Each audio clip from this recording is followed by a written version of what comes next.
하나님의 말씀은 시편 30편 6절에서 10절 말씀입니다. 내가 형통할 때에 말하기를 영원히 흔들리지 아니하리라 하였도다.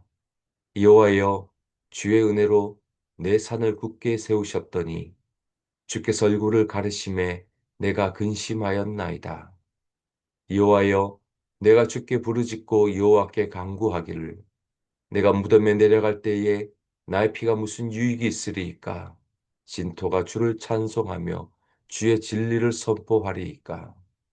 여호와여 들으시고 내게 은혜를 베푸소서. 여호와여 나를 도우소서 하였나이다. 아멘. 시편 30편에서 우리는 다윗이 거의 죽음 직전까지 갔었음을 알게 되었습니다. 다윗이 왜 죽음 직전까지 갔을까요? 그 이유를 오늘 말씀에서 소개합니다. 6절 보시면 내가 형통할 때에 말하기를 영원히 흔들리지 아니하리라 하였도다. 다윗이 죽음 직전까지 갔던 이유는 바로 다윗의 교만이었습니다.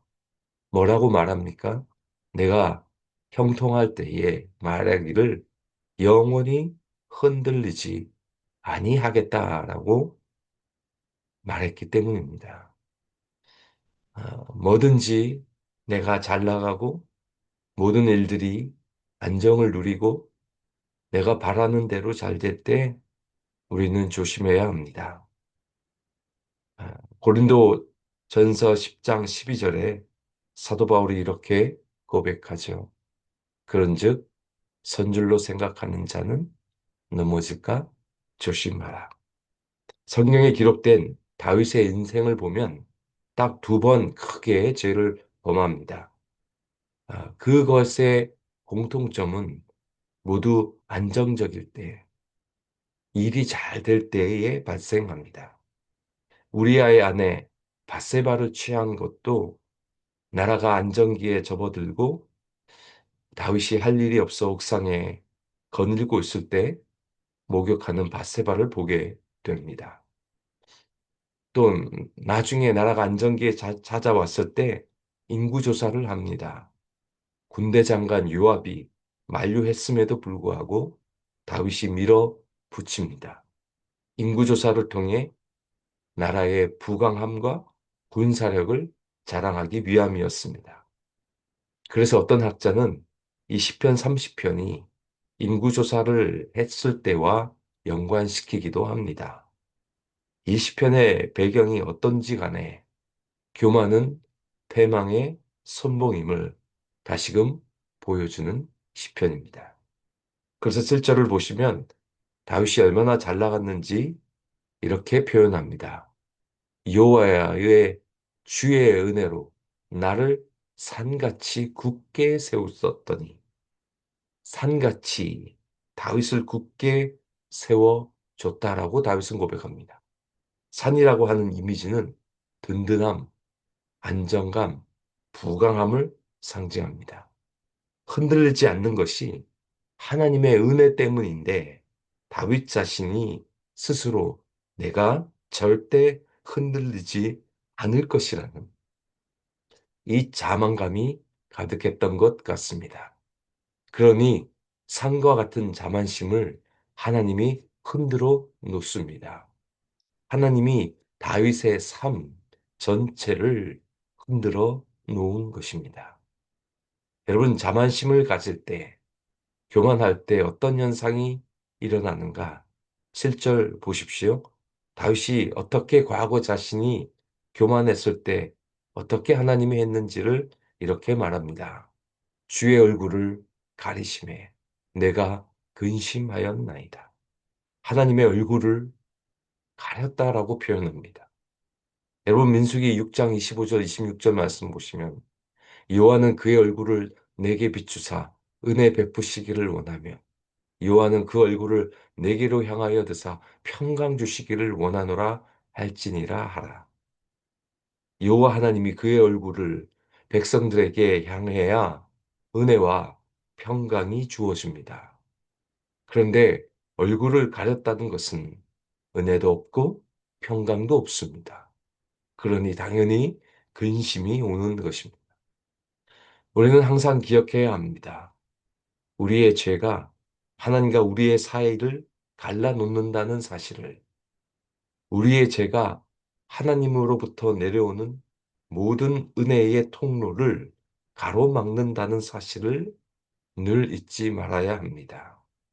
특별히 교만은 하나님이 얼마나 싫었으면 하나님의 얼굴을 숨긴다고 표현할까요? 정말 보고 싶지 않는 것입니다. 왜요? 자기가 하나님이 되려고 하기 때문입니다. 그래서 야고보서 4장 6절도 하나님이 교만한 자를 물리치시고 영어로는 대적하시고 겸손한 자에게 은혜를 주신다 하였느니라. 교만한 자를 물리치시고 대적하시는데 어떻게 그 인생이 형통할 수 있겠습니까? 그래서 교만한 사람은 하나님이 교만이 멈출 때까지 흔들어 놓으십니다.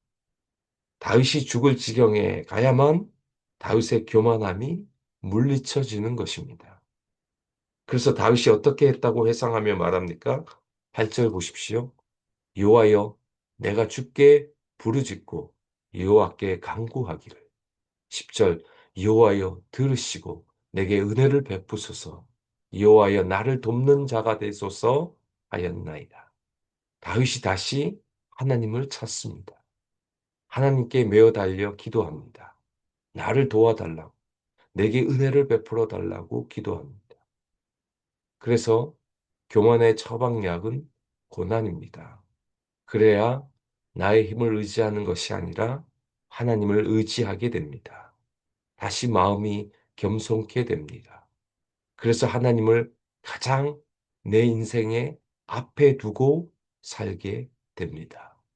그래서 제가 설교했지만 시편 16편 8절 내가 여호와를 항상 내 앞에 모시며 항상 하나님을 내 앞에 모셔야 합니다. 그럴 때 내가 흔들리지 아니하리로다. 다윗이 얼마나 흔들렸습니까? 그러나 우리의 인생이 항상 여호와를 내 앞에 모실 때 우리의 인생이 흔들리지 않게 될 것입니다. 참된 안정감은 하나님을 내 앞에 모실 때 주어집니다. 그때가 가장 안전할 때요, 평화로울 때요, 가장 형통할 때입니다. 그래서 역대하 7장 14절도 이렇게 말합니다. 내 이름으로 일컫는 내 백성이 그들의 악한 길에서 떠나 스스로 낮추고 기도하여 내 얼굴을 찾으면 내가 하늘에서 듣고 그들의 죄를 사하고 그들의 땅을 고칠지라. 내 백성이 스스로 악한 길을 떠나 스스로 낮추고 하나님의 얼굴을 구하면 하나님이 우리의 기도를 다시 들으시고 우리를 고쳐주시고 그 땅도 고쳐주십니다. 여러분, 하나님의 얼굴을 어떻게 비추게 합니까? 스스로 낮추는 것입니다. 겸손한 것입니다.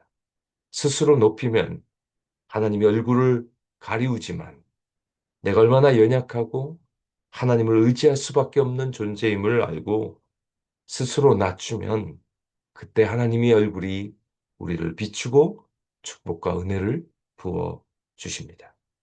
교만한 마음, 스스로 높아지려는 마음 버리고 주님의 은혜를 구하며 스스로 낮아짐을 통해 하나님의 얼굴이 항상 여러분을 향하고 그래서 날마다 하나님이 주시는 이 축복과 평강을 누리며 살아가시는 저와 여러분 되시기를 주님의 이름으로 축원드립니다.